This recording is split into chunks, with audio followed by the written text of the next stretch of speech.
بسم الله الرحمن الرحيم إن الحمد لله نحمده ونستعينه ونستغفره ونستهديه ونعوذ بالله من شرور أنفسنا ومن سيئات أعمالنا من يهده الله فلا مضل له ومن يضلل فلا هادي له وأشهد أن لا إله إلا الله وحده لا شريك له وأشهد أن محمدا عبده ورسوله وصفيه من خلقه وحبيبه يا أيها الذين آمنوا اتقوا الله حق تقاته ولا تموتن إلا وأنتم مسلمون يا أيها الناس اتقوا ربكم الذي خلقكم من نفس واحدة وخلق منها زوجها وبث منهما رجالا كثيرا ونساء واتقوا الله الذي تساءلون به والأرحام إن الله كان عليكم رقيبا أما بعد فإن خير الكلام كلام الله وخير الهدي هدي محمد صلى الله عليه وآله وسلم وشر الأمور محدثاتها وكل محدثة بدعة وكل بدعة ضلالة وكل ضلالة في النار أما بعد. Donc mes honorables frères et sœurs, salam alaikum wa rahmatullahi wa barakatuh. Que la paix d'Allah Azza wa Jal vous accompagne où que vous soyez et qui que vous soyez. Et je tiens à m'excuser pour ce léger retard encore une fois de plus, Ikhwan. Wallahi, c'est pas évident. En une journée, voilà, j'ai pas beaucoup de temps, subhanallah, et tellement de choses à faire que Allah musta'an, voilà. Donc je tiens à m'excuser de ce léger retard. Et d'ailleurs aujourd'hui, ça ne va pas être un long live. Et nous arrivons à la fin. Et oui, nous arrivons à la fin. Subhanallah. Nous arrivons à la fin. Et qu'est-ce que je pourrais vous dire si ce n'est que de vous inviter et de faire comme faisait Omar ibn Abdel Aziz radiyallahu anhu. Omar ibn Abdel Aziz radiyallahu anhu, quand la fin du Ramadan approchait, donc comme aujourd'hui, car demain c'est l'Eid, cette journée de jeûne, il l'a dédiée à kathratul istighfar. Il demandait à Allah le pardon. Astaghfirullah, astaghfirullah, astaghfirullah, astaghfirullah, astaghfirullah. Pourquoi Omar ibn Abdel Aziz radiyallahu anhu faisait en sorte de quitter ce mois béni en multipliant les demandes de pardon. Istighfar. C'est très simple. Donc il est dit, c'est un hadith, donc il est dit que Omar ibn Abdel Aziz radiyallahu anhu multipliait ses demandes de pardon, car al-istighfar à la fin de Ramadan a la même équivalence que les deux prosternations que le fidèle fait lorsqu'il se trompe durant la prière. Vous savez, une personne qui se trompe durant la prière, il fait donc deux prosternations car il a été distrait, soit il a rajouté, soit il a eu un manquement durant la prière. À la fin, il se prosterne deux fois. Donc on appelle ça sajdat as-sahou.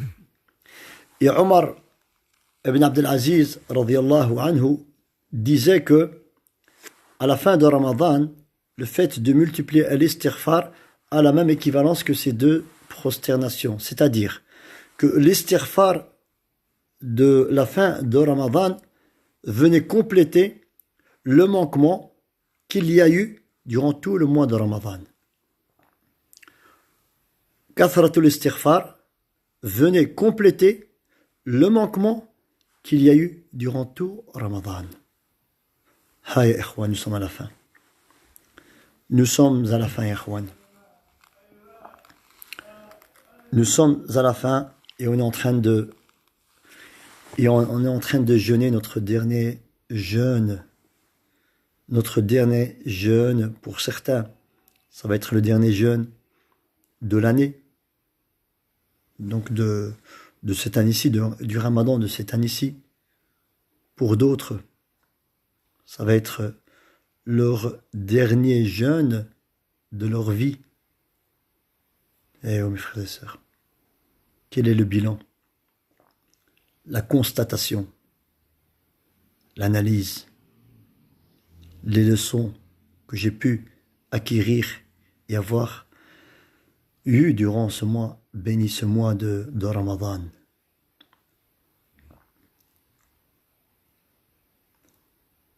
Comment demain, le premier jour de l'Aïd, donc le premier jour de Shawwal, comment je vais reprendre mon quotidien, ma vie habituelle, comment, de quelle manière?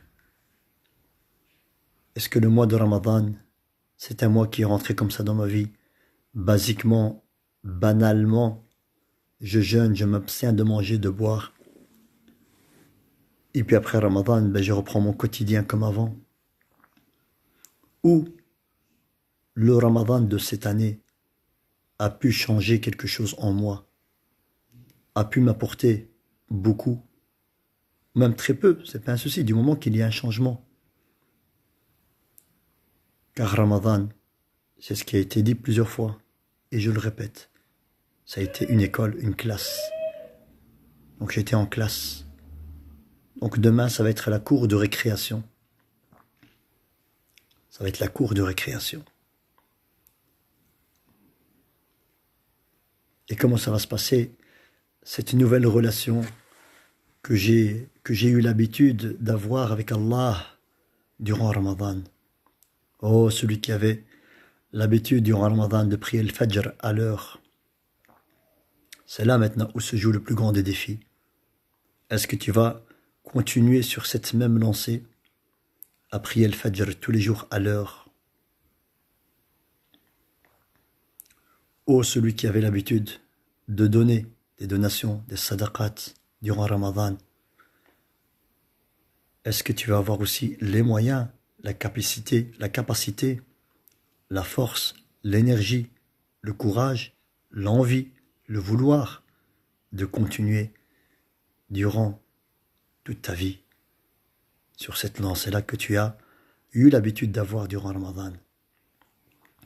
Mon frère, ma sœur, toi qui as renoué avec le Coran et le Karim durant Ramadan, qu'est-ce qui va se passer après Ramadan? Tu vas refermer ton livre, ton Coran, et tu vas le remettre dans le placard, dans l'étagère, et on va attendre le Ramadan de l'année prochaine pour le reprendre et commencer à le lire. Ou bien tu vas te fixer un objectif, ou tu t'es déjà fixé des objectifs à atteindre. Mon frère, ma sœur, le Ramadan est parti. Un Ramadan en moins de ma vie. Et moi j'avance dans l'âge. J'avance dans l'âge. Oh, toi qui as 35, toi qui as 25, cette année-ci, l'année prochaine tu auras 26, 36, 37, et ainsi de suite. Et vous voyez bien comment tout passe très très vite. Il y a tout qui passe très très vite. La ilaha illallah. Nous sommes en train de quitter Ramadan. Je ne sais pas si vous êtes conscients, Ikhwan, mais nous sommes en train de quitter cet invité. C'est un invité qui était rentré chez nous à la maison. On avait un invité dont il fallait prendre soin. Il fallait s'occuper de cet invité-là qui est Ramadan, Shahru Ramadan. Qu'est-ce qui va se passer après Ramadan? Il y a deux catégories de personnes. Il y a deux catégories de personnes. Il y a une catégorie qui, alhamdulillah, ont pu retirer profit de ce Ramadan, ont pu jeûner comme il se doit, en tout cas, du moins essayer. Et le plus grand des défis, c'est qu'après le Ramadan, je deviens quelqu'un de meilleur, quelqu'un de bon, quelqu'un de bien, quelqu'un qui a retiré certaines leçons du Ramadan et en général de sa vie, de sa présence dans le dunya. Et après le Ramadan, je retrouve ma place en tant qu'époux, en tant qu'épouse, en tant qu'enfant, en tant que père, en tant que responsable, gérant, etc. Mais avec la crainte d'Allah Azza wa Jal. C'est ça le plus gros des défis, c'est la crainte d'Allah Azza wa Jal. Et c'est ça le message de Ramadan, après Ramadan. Cette année-ci, Allah nous a donné la possibilité de jeûner. Il nous a honorés de par son Ramadan cette année-ci. Mais est-ce que l'année prochaine, on fera partie de ces gens qui seront honorés l'année prochaine ou pas? Et c'est pour cela, mes frères et sœurs, que je l'ai longuement répété et redit, jeûnez un jeûne d'adieu. Mettez-vous en tête que vous êtes en train de jeûner le dernier Ramadan de votre vie. Car si c'est le cas, vous aurez pu profiter de chaque instant, de chaque moment d'adoration pour faire de ce mois un mois sublime, un mois où vous allez renouer avec tout le monde, vous allez pardonner à tout le monde et vous allez chercher le pardon de tout le monde et vous rapprocher d'Allah Azza wa Jal. Donc ça c'est la première catégorie de personnes qui ont été intelligents, qui ont vraiment travaillé durant ce mois, mais qui ne vont pas s'arrêter, le lendemain de l'Aïd, qui ne vont pas s'arrêter 2-3 jours après l'Aïd, et qui vont continuer sur cette même lancée. C'est ça le plus gros des défis, mes frères et sœurs. Celui qui fait partie de cette première catégorie, il aura tout compris. Il aura tout compris du message de Ramadan. Il aura tout compris du but de sa présence dans le dunya. Et tout est en sa faveur. Ça, c'est la première catégorie. La deuxième catégorie, malheureusement, c'est celui qui s'est privé de la faim et de la soif dans le vent. C'est celui qui a, en réalité, fait un régime, tout simplement. Il a fait un régime. Il n'a pas pu manger ni boire en journée. C'est une personne qui a peut-être jeûné traditionnellement. C'est une personne qui a peut-être adoré le Ramadan, mais pas adoré le créateur du Ramadan. Et je m'adresse à ces gens-là. Je m'adresse à ces gens-là qui font partie quand même de mes frères et mes sœurs. Je m'adresse à mes frères et mes sœurs qui font partie de cette deuxième catégorie. Et je vais répéter les slogans, les propos que ce fameux compagnon a dit lorsque le prophète Mohammed sallallahu alayhi wa sallam est mort. Lorsque le prophète Mohammed sallallahu alayhi wa sallam est mort, tous les gens, tous les compagnons ont été déstabilisés. Ils ont été déstabilisés. Il y en a qui bégayaient. Il y en a qui n'arrivaient même plus à tenir debout. Ils sont tombés dans les pommes. Et il y en a. Des histoires, il y en a énormément. Et regardez l'éducation du prophète Mohammed sallallahu alayhi wa sallam, ce qu'elle a pu apporter à ce compagnon après sa mort. Il est monté sur un mimbar et il a dit: Ayyuhan nas, oh vous les gens, Ayyuhan nas, man kana ya'budu Ramadan, man kana ya'budu Muhammad, man kana ya'budu Muhammad, fa inna Muhammadan qad mat, wa man kana ya'budu Allah, fa inna Allah hayyun la yamut. Oh, celui qui adorait Mohammed, Mohammed est mort. Mais celui qui adorait Allah, Allah est vivant et ne meurt jamais. Et je vais reprendre les mêmes paroles. Et je vais m'adresser à cette deuxième catégorie de personnes que je viens de citer. Oh, celui qui adorait Ramadan. Oh, celui qui adorait Ramadan. Ramadan est parti. Ramadan est parti. Mais celui qui adorait Allah, Allah est présent et ne partira jamais. يا من كان يعبد رمضان فإن رمضان قد راح أو ارتحل ومن كان يعبد الله فإن الله حي لا يموت. Celui qui adorait Ramadan, le Ramadan est parti. Celui qui jeûnait par des traditions d'un certain pays ou autre, dommage pour toi. Celui qui a fait de ce Ramadan un régime tout simplement, dommage pour toi. Celui qui n'a pas pu, qui n'a pas su ouvrir le Coran ne serait-ce qu'une seule fois durant Ramadan, dommage pour toi.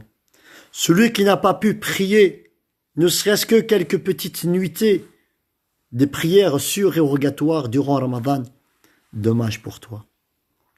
Celui qui n'a pas pu contribuer à faire du bien durant le mois de Ramadan, dommage pour toi. Celui qui n'a pas su tenir sa langue durant ce mois de Ramadan, dommage pour toi. Celui qui n'a pas pu gérer et éduquer son regard, dommage pour toi. Celui qui n'a pas renoué avec ses parents parce qu'il était ingrat avant le Ramadan avec ses parents, dommage pour toi. Celui qui est en litige avec ses frères et sœurs et qu'il a été pendant Ramadan et qu'il l'est encore maintenant, dommage pour toi. Celui qui a été en litige et qui est en litige avec son époux et son épouse pendant Ramadan et les tensions se sont accumulées, se sont intensifiées pendant Ramadan, dommage pour vous. Dommage. Dommage. Dommage. Car c'était une occasion. Car mes frères et sœurs, c'était une opportunité. C'était une occasion. Allah est venu avec un Ramadan, avec un tapis rouge devant toi, pour que toi tu puisses profiter de Ramadan comme un roi ou un prince qui rentre dans son palais, sur ce tapis rouge. C'est ça Ramadan. Celui qui n'a pas pu retirer profit de toutes ces nuits, que ce soit dans les invocations, dans les vocations, dans la lecture du Coran, dans la remise en question, dans la méditation, méditer Allah, méditer la création d'Allah Azza wa Jal. Celui qui n'a pas pu faire tout cela pendant Ramadan, je vous dis et je me dis, je fais peut-être partie de ces gens-là aussi, dommage à nous. Je parle donc de cette deuxième catégorie. Dommage à vous et dommage à nous. Dommage. Parce que le Nabi sallallahu alayhi wa sallam nous rapporte un sublime hadith. Et mes frères, je me dois l'obligation de vous en parler.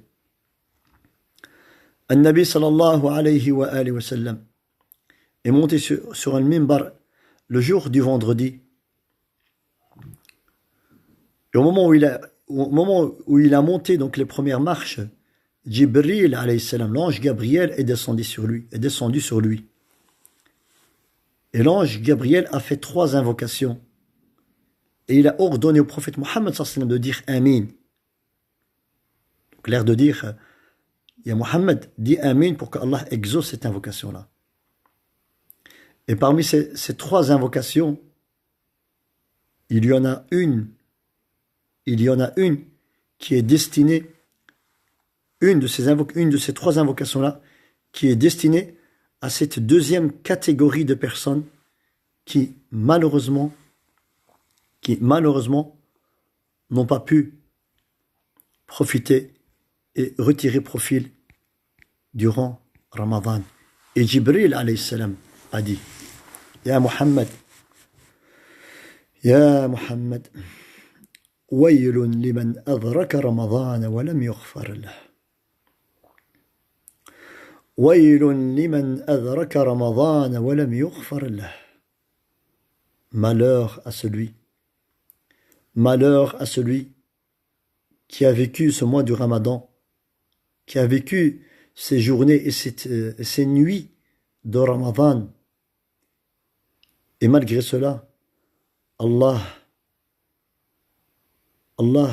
ne lui a pas pardonné. Allah ne lui a pas pardonné. Malheur à celui qui a vécu toutes ces journées de Ramadan et ces nuits de Ramadan et ce mois de Ramadan. Et malgré cela, Allah ne lui a pas pardonné. Pas parce que Allah n'est pas pardonneur. Allah, il est pardonneur, ça on en a déjà parlé. Mais parce que cette deuxième catégorie de personnes, eux-mêmes, ne voulaient pas être pardonnés par Allah. Tout simplement. Mes frères, est-ce que vous m'entendez? Parce que je vois que, machallah, il n'y a personne qui m'écrit. D'habitude, vous m'écrivez tous des petits messages, etc. Est-ce que vous m'entendez, mes frères et sœurs? Oui, hein. Le son est bon.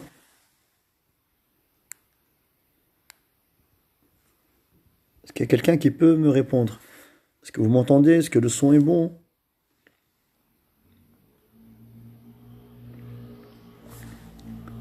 Est-ce que le son est bon là, les télécoms?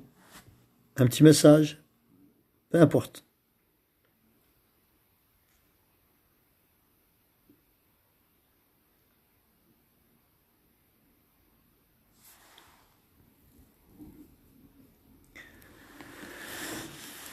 Il n'y a pas de message, donc je ne sais pas ce qui se passe, mais je vais continuer. Alhamdulillah. Donc, waylun liman adraka Ramadan wa lam yughfar lah. Malheur à celui qui a vécu ce mois de Ramadan et à qui Allah n'a pas pardonné. Dommage à celui qui a vécu ce mois et qui n'a pas pu retirer profit. Aucune leçon, aucune remise en question, aucun repentir, aucun repentir. C'était un mois de pardon. C'était un mois où il fallait multiplier mon pardon et demander à Allah le pardon. Et dommage. Demain sera le jour de l'Aïd. Sera le jour de la fin de Ramadan. Demain ce sera le dernier jour, mais ce sera le jour de fête de la fin de Ramadan. Salafun as-salih, nos prédécesseurs les plus pieux. Savez-vous comment ils passaient leur dernière journée de Ramadan? Vous savez comment ils passaient leur dernière journée de Ramadan? Ils la passaient en larmes, ils pleuraient. Toute la journée en train de pleurer. Toute la journée en train de pleurer. Toute la journée. Pourquoi? Il y en a certains qui on a posé la question, pourquoi tu pleures? Et ils ont répondu, je ne sais pas ce que ce Ramadan va monter au ciel auprès d'Allah, donc il sera accepté, ou il me sera jeté à la face au visage, il ne me sera pas accepté. Et il y en a d'autres qui avaient l'impression de faire leurs adieux à Ramadan, à cet invité. Voilà la réaction de nos salafs, de nos prédécesseurs. C'était un mois où les portes du paradis étaient ouvertes, les portes de l'enfer étaient fermées.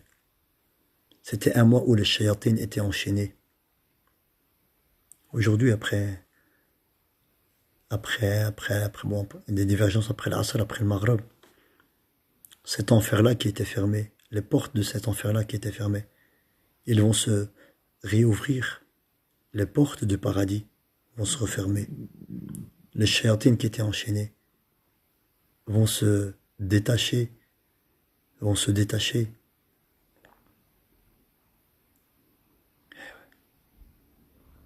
هذا هو رمضان.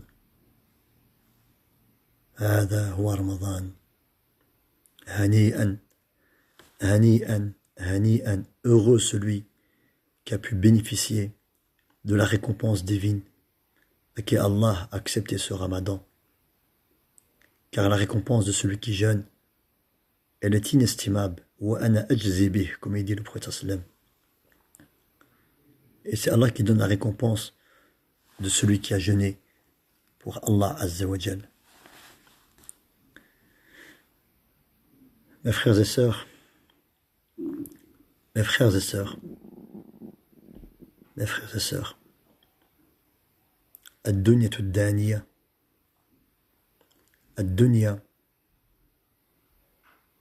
ad-dunya dans laquelle je vis a une fin.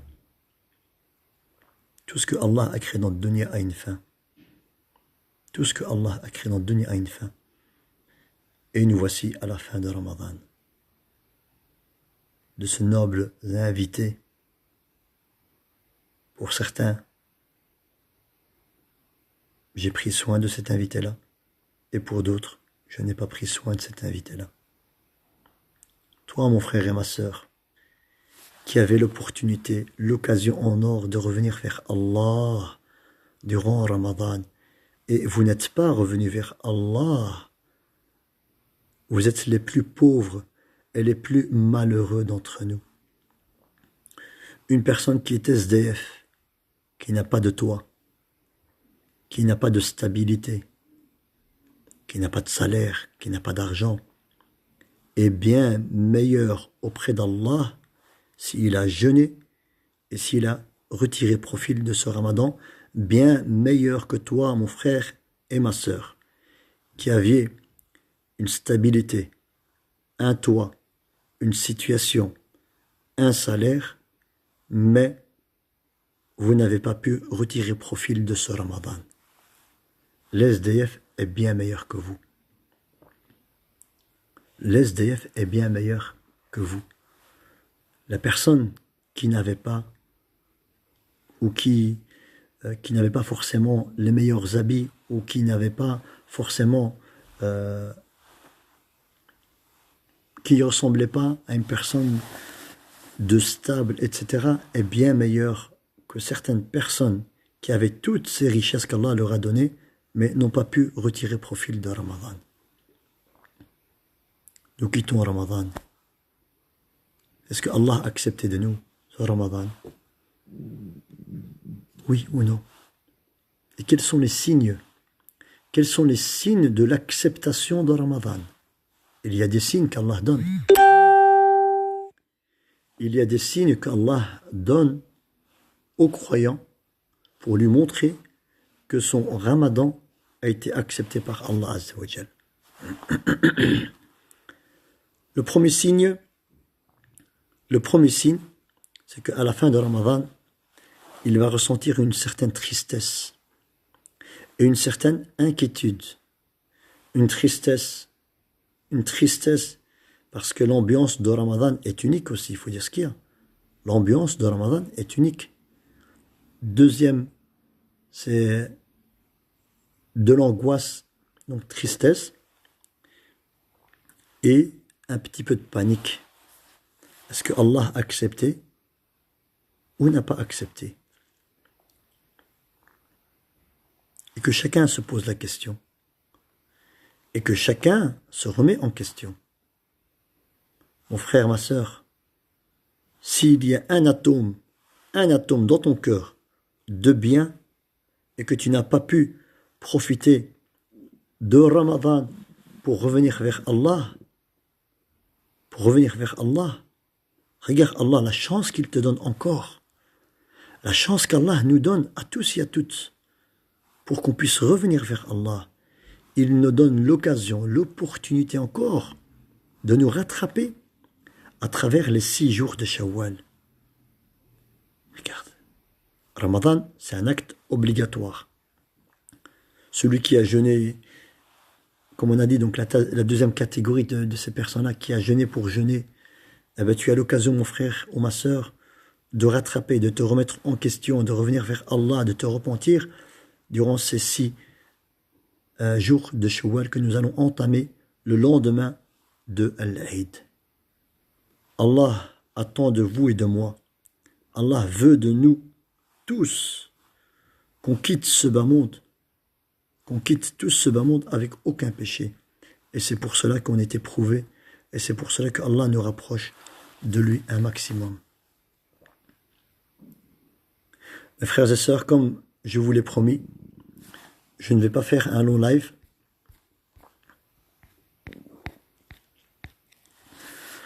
Pour ce qui est de la prière de l'Aïd, on en a parlé hier. Donc, tout le monde peut prier la prière de l'Aïd à la maison. Et elle se fera normalement entre 7h et 7h30. Et on a expliqué comment procéder à la prière de l'Aïd. Sur ce, j'invoque Allah Azza wa Jal. As'alullah Azza wa Jal. بأسمائه الحسنى وصفاته العلى يا إله الأولين ويا إله الآخرين يا ذا الجلال والإكرام يا من أمره بين الكاف والنون أمن يجيب المضطر أمن يجيب المضطر نسألك يا كريم يا منان يا واحد يا أحد يا قادر على كل شيء يا لطيف الطف بنا يا لطيف نسألك يا الله أن تجعلنا من الذين صاموا رمضان إيمانا واحتسابا اللهم اجعلنا من عتقائك من النار في هذا الشهر المبارك اللهم حرم أجسادنا على النار اللهم ادخلنا الجنة بسلام بغير حساب ولا عقاب اللهم تقبل منا صيامنا وقيامنا وقراءتنا لكتابك اللهم لا تجعل هذا الصيام يا الله لا تجعل هذا الصيام يذهب هباء منثورا اللهم لا تجعل هذا الصيام يذهب هباء منثورا لا تجعله التعب والنصب على الجوع والعطش بل اجعله يا الله اجعله طاعة خالصة لك يا الله تقبله منا يا الله اللهم يا رب نحن الفقراء إليك أنت القوي ونحن الضعفاء إليك ارحمنا برحمتك تجاوز عنا يا الله تجاوز عن سيئاتنا تجاوز عن أخطائنا تجاوز عن زلاتنا يا كريم يا رحمن يا رحيم يا الله يا من على العرش استوى وفقنا لما تحب وترضى اللهم وفقنا لما تحب وترضى لا تجعل الدنيا أكبر همنا ولا مبلغ علمنا ولا إلى النار مصيرنا واجعل الجنة هي دارنا ولا تسلط علينا بذنوبنا من لا يخافك فينا ولا يرحمنا